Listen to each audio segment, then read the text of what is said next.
This is Andi Purewal for Boxing News. I'm joined by Darren Till here at the Rotunda in Liverpool. Darren, how are you? I'm not bad. How do you think I was? Think I was good today? You look good, you look sharp. Yeah, I imagine it must be a bit of a frustrating period. Obviously, you was getting ready for that fight with Tommy Fury. Yeah. And then all of a sudden he pulls out because he was unhappy with your comments at a press conference. Before we come on to all of that, how are you finding just trying to stay motivated whilst you look for a new date? Do you know what? I've been in the Rotunda now since not this February, last February. So I've been in here going on 2 years, and last year I didn't miss a day. I was learning loads, obviously with Declan and Joe and all the boxers in here, all the pro boxers. And this year's been the same. I've probably had about 2 months off where I've been a little bit demotivated. So it is tough because, as you say, when you haven't got a fight and your coach is telling you to go to the track and do the hills and stuff like that, it's hard getting motivated. But I do stay motivated. All the lads in here can vouch for me. I train extremely hard. And obviously I've got this. I had this fight date now. I was in good spirits. I was in violent spirits, to be honest. I was proper, I was looking forward to putting a number on Tommy. And look, I know for a fact I was going to knock him out 100%. And he knows that.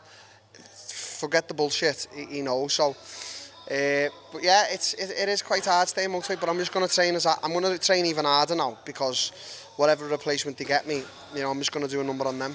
Before we come on to the replacement, let's just start off with the Tommy Fury fiasco, if you will.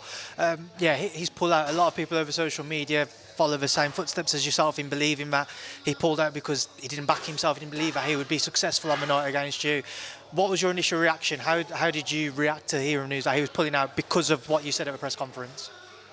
I said from the start, from the get-go, that Tommy Fury was going to pull out. I've given this excuse to pull out with this head kick, but how's it an excuse? We've all seen black and white footage of him saying he was going to elbow KSI. He was practicing elbows in the bag. There's a video where John Fury's telling him to elbow in a fight. I've got that footage. I'll post that on Twitter today for everyone to see. It's just an excuse. I think what's happened is rumours have been flying around how I'm looking in the gym, how I'm sparring, and they've thought, let's fuck that off and let's go for an easier fight with Jake Paul, which Jake Paul is the easier fight. That's the truth deep down. Tommy knows it. How can Tommy and his dad look in the mirror? They're not a fighting family. I know you've seen John Fury's call out last night to Logan Paul to face him and then not Tommy to face Jake. When you saw that, especially so close to them deciding to pull out of the fight with yourself, what went through your mind? Just embarrassing. Just going to laugh about it. Just ha. Just embarrassing. Just we need to be done with John and Tommy. They need to be gone from the sport now. I'm not even going to give Tommy the time of day. He can fuck off. Jake Paul's the real boxer out of these, not Tommy. He's got away with so much. He's just not a real fighter. He's deep down, he knows it. He didn't even look in shape for the fight. So it's just embarrassing. His dad's embarrassing. Tommy's embarrassing. They're all embarrassing.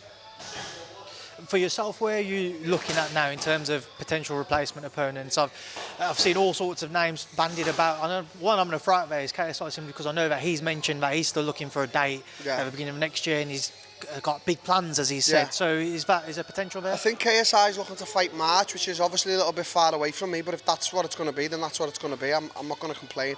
I actually said to the camera then, I think I was shouting shit about KSI, but I was just amped up. I actually got a lot of time for the Misfits people, and obviously KSI's massively involved with Misfits, so I've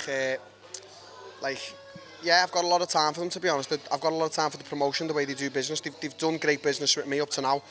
I think they like me and I like them, so sorry for the comments I said KSI before. No, I stand by them. Let's fight, but if it's March, it's March. But I'm ready now, but it is what it is.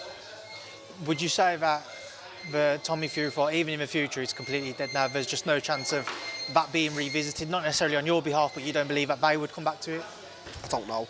I think we've all seen what's happened is, for the past 10 years, the Furies have intimidated everyone. They really have. They've intimidated everyone at press conferences. And it comes down to that press conference. I was more quick-witted than them.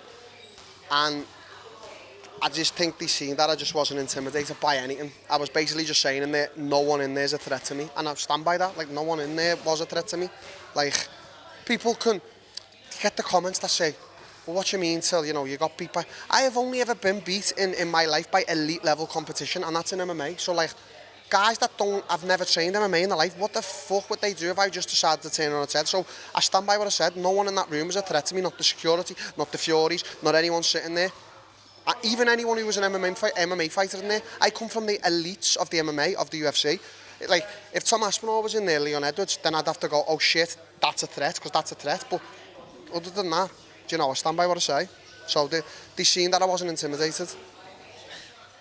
What do you think Tommy Fury does from here now? Because obviously there's a bad light shining over his head. I don't know, like, I want to clarify some things as well. I've only ever talked shit about Tommy and John, and I seen something the other day that said I was trash talking his ex-missus. I don't stoop to them low levels. Like, I don't need to start trash talking Tommy Fury's ex-missus. I know that there's been problems in his personal life. That's nothing to do with me. I don't really give a fuck about all that. So I just think with everything now, there's pressure on him, obviously, with his personal life and the pressure I've put on him. It's just like, I don't know. I just don't even... He's got enough money, I don't even think he'll fight again. He's just a bum. Tommy's just a bum, he's done out here. He's a bum. I know in the past, Darren, there's been a lot of reports when people have had these types of crossover fights, i.e. like when Conor fought Floyd Mayweather, of putting stipulations in contracts of if say you was to have done anything, you would lose part of your purse, maybe huge fines. Was that ever even explored? Even though I know you're saying you wouldn't have done it, just to put peace in their own mind? I signed with my manager a waiver, like I said, if I kick him in the head, you can have the whole purse. Yeah, he knows that. That's the truth. So for yourself now, when do you think it's likely, or when are you hoping to have something lined? Do you know what I'm going to do, to be honest with you? I'm not going to think about it or say it. I'm just going to stay in the gym, consistent with my coaches and the team. I've got a great coaching team around me in Joe and Declan. And I'm just going to stay focused over the Christmas period. If the fight's there, and I'll be ready. And if it's not, it's not. Do you get what I'm saying? Likely you're not boxing on Feb 18th now, even if a new opponent comes in? I don't know. Sorry, January 18th. January 18th, I don't know. As I said, I'm going to do what I should be doing, and I'm going to stay consistent in the gym. So that's all I can do on my part. Just on the theme of the Furies, Tommy's brother Tyson fights Alexander Usyk next week. Do you rate his chances? Do you think they'll... Yeah, I think Tyson's going to win the rematch, if I'm honest. I do. I've said, I don't know why I think he's going to win the rematch, and I think there's going to be a third fight. So yeah, I can see that. But Usyk's my favourite fighter, so I don't know why I think Tyson's going to win. I don't think he's going to do as much showboating, but it's still going to be a tremendous fight. Just because I've talked shit about Tommy doesn't mean I can't rate the fight. Fucking two of the greatest heavyweights of our time. Well, Darren, listen, I appreciate your time now. I know you guys speak to DAZN as well, so thanks for speaking to me. I'll see you soon. Appreciate it. Nice one, mate. Nice one.